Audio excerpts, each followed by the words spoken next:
Assalamualaikum warahmatullahi wabarakatuh. Perkenalkan, nama saya Muhammad Ridho Aprilillah, NPM 20130511038, Program Studi Pendidikan Jasmani kelas D. Di sini saya akan menjelaskan tentang Pancasila sebagai sistem filsafat. Pengertian Pancasila. Pancasila merupakan pilar ideologis bangsa Indonesia yang terdiri dari dua kata, yaitu panca yang berarti 5, sila merupakan asas atau prinsip. Berarti Pancasila merupakan pedoman atau pandangan hidup bagi bangsa Indonesia. Oke. Pertama, pengertian filsafat. Istilah filsafat secara etimologis merupakan kata falsafah, yaitu bahasa Arab, dan filosofi Inggris yang berasal dari bahasa Yunani, yaitu philosophia.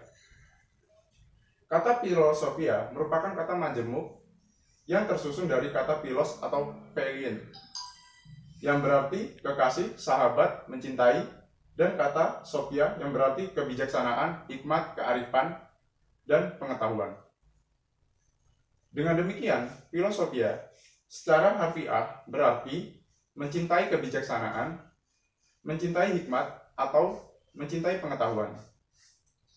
Cinta mempunyai pengertian yang luas, sedangkan kebijaksanaan mempunyai arti yang bermacam-macam, yang berbeda satu dari lainnya. Istilah filosofos pertama kali digunakan oleh Pythagoras ketika Pythagoras ditanya, apakah engkau seorang bijaksana? Dengan rendah hati, Pythagoras menjawab, saya hanyalah filosofos, yakni orang yang mencintai pengetahuan. Ada dua pengertian filsafat, yaitu filsafat dalam arti proses dan filsafat dalam arti produk. Selanjutnya, filsafat sebagai ilmu atau metode dan filsafat sebagai pandangan hidup. Dan juga filsafat dalam arti teoritis dan filsafat dalam arti praktis. Pancasila dapat digolongkan sebagai filsafat dalam arti produk sebagai pandangan hidup dan arti praktis. Ini berarti filsafat Pancasila mempunyai fungsi dan peran sebagai pedoman dan penganan dalam sikap, tingkah laku, dan perbuatan dalam kehidupan sehari-hari dalam bermasyarakat. Pengertian filsafat Pancasila. Pancasila sebagai filsafat mengandung pandang nilai dan pemikiran yang dapat menjadi substansi dan isi pembentukan ideologi Pancasila. Filsafat Pancasila dapat didefinisikan secara ringkas sebagai refleksi kritis dan rasionalis tentang Pancasila sebagai dasar negara dan kenyataan budaya bangsa dengan tujuan untuk mendapatkan pokok-pokok pengertiannya yang mendasar dan menyeluruh.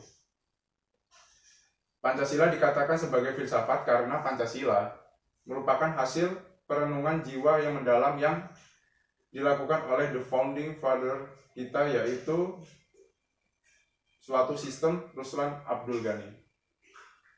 Filsafat Pancasila memberi pengetahuan dan pengertian ilmiah, yaitu tentang hakikat Pancasila. Selanjutnya, Pancasila sebagai suatu sistem filsafat. Pembahasan mengenai Pancasila sebagai sistem filsafat dapat dilakukan dengan cara produktif dan induktif. Cara deduktif yaitu dengan mencari hikayat Pancasila serta menganalisis dan menyusun secara sistematis menjadi keutuhan pandangan kompresif. Cara induktif yaitu mengamati gejala-gejala sosial budaya, masyarakat, merefleksikannya, dan menarik arti dan makna dari hakiki dan gejala-gejala itu. Selanjutnya, Pancasila terdiri atas 5 sila. Pada hakikat merupakan sistem filsafat. Yang dimaksud sistem adalah suatu kesatuan bagian-bagian yang saling berhubungan, saling bekerjasama untuk tujuan tertentu, dan secara keseluruhan merupakan untuk kesatuan yang utuh. Sila-sila Pancasila merupakan sistem filsafat yang hakikatnya merupakan suatu kesatuan organis. Artinya antara sila-sila Pancasila itu saling berkaitan, saling berhubungan, bahkan saling mengkualifikasi pemikiran dasar terkandung dalam Pancasila, yaitu pemikiran tentang Pancasila.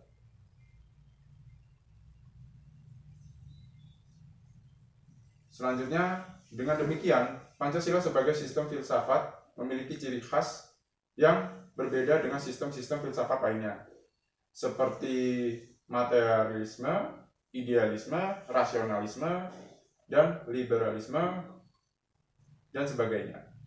Ciri sistem filsafat Pancasila itu antara lain: 1. Sila-sila Pancasila merupakan suatu kesatuan sistem yang bulat dan utuh. Dengan kata lain, apabila tidak bulat dan utuh, atau satu sila dengan sila lainnya terpisah-pisah, maka itu bukan Pancasila. Susunan Pancasila dengan suatu sistem bulat dan utuh itu dapat digambarkan sebagai berikut, adalah termasuk dari inti-inti sila Pancasila meliputi: 1. Tuhan, yaitu sebagai kuasa prima. Yang kedua, manusia, yaitu makhluk individu atau makhluk sosial. Dan selanjutnya 1, yaitu kesatuan merupakan kepribadian sendiri.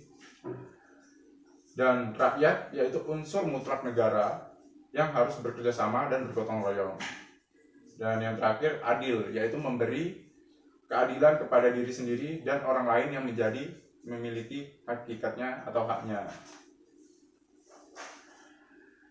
Selanjutnya, membahas Pancasila sebagai filsafat berarti mengungkapkan konsep-konsep kebenaran Pancasila yang bukan saja ditunjukkan pada bangsa Indonesia, melainkan juga bagi manusia umumnya.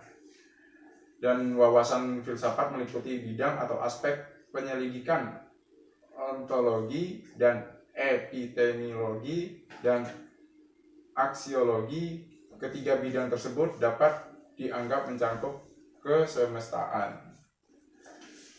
Oke, mungkin itu saja yang dapat saya sampaikan. Kurang lebihnya saya mohon maaf, dan apabila ada salah kata saya mohon maaf. Terima kasih atas pengertiannya. Saya akhiri. Wassalamualaikum warahmatullahi wabarakatuh.